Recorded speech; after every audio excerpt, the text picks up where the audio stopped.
Kita menyadari bagaimana kondisi kita untuk hidup di atas muka bumi ini penuh dengan ujian.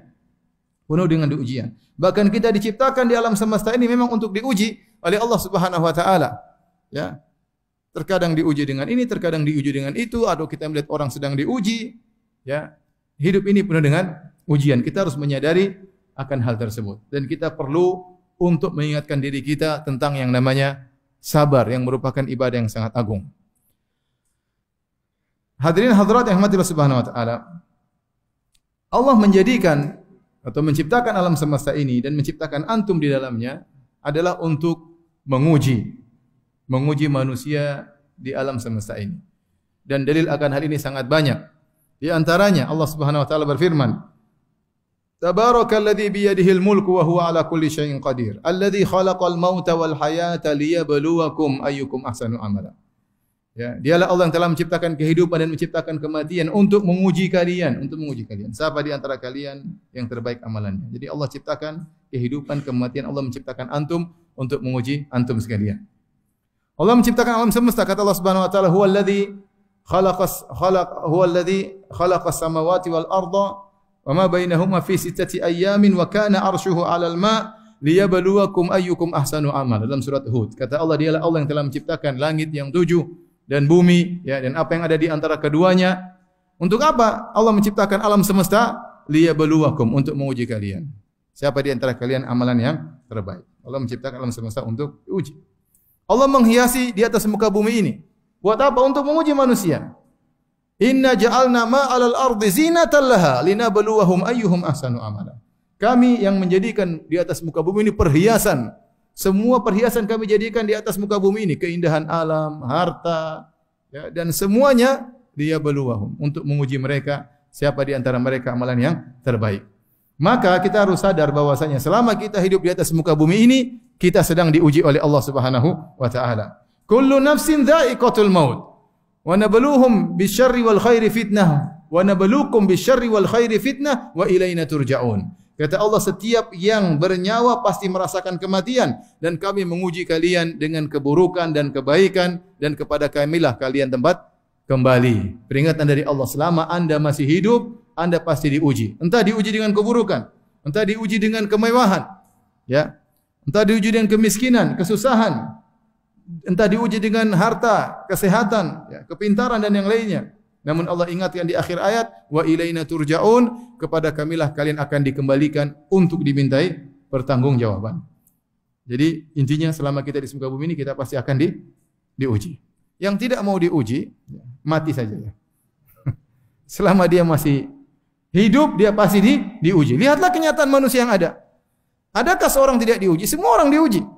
Siapapun strata ekonominya, siapapun apapun jabatannya, mau raja, mau presiden, mau rakyat jelata, mau ustadz, mau bukan ustadz, ya, mau orang fajir, mau orang soleh, semuanya diuji oleh Allah Subhanahu wa taala.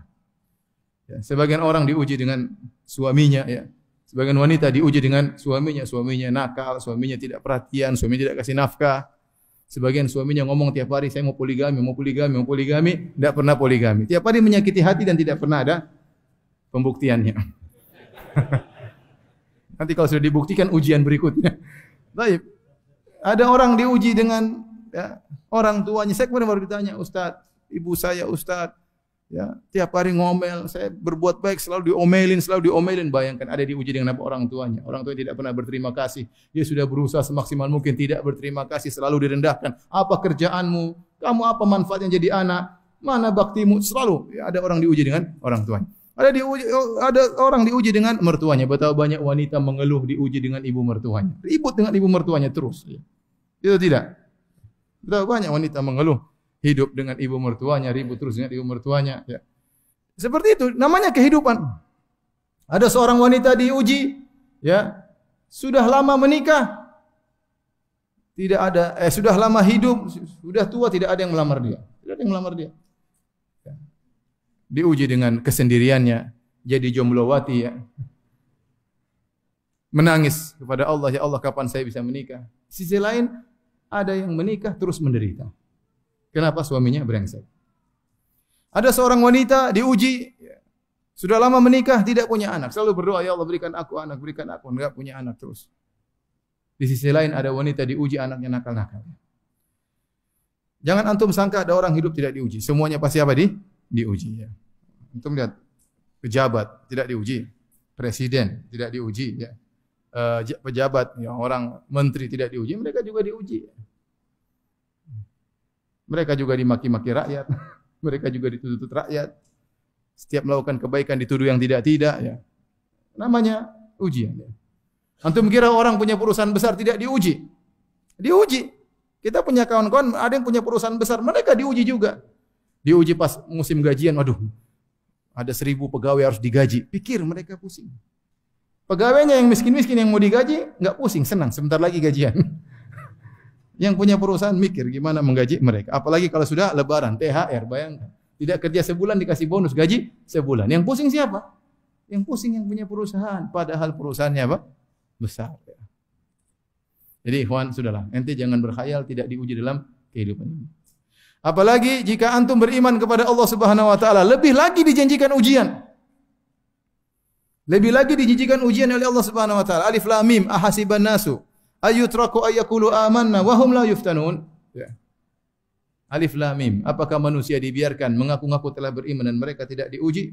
Walaqad fatanna alladziina min qablihim fala ya'lamanna Allahu alladziina shadaqu wa la ya'lamanna al-kadzibin. Sungguh kami telah menguji orang-orang sebelum mereka. Kalian akan diuji sebagaimana orang-orang sebelum kalian juga pernah diuji.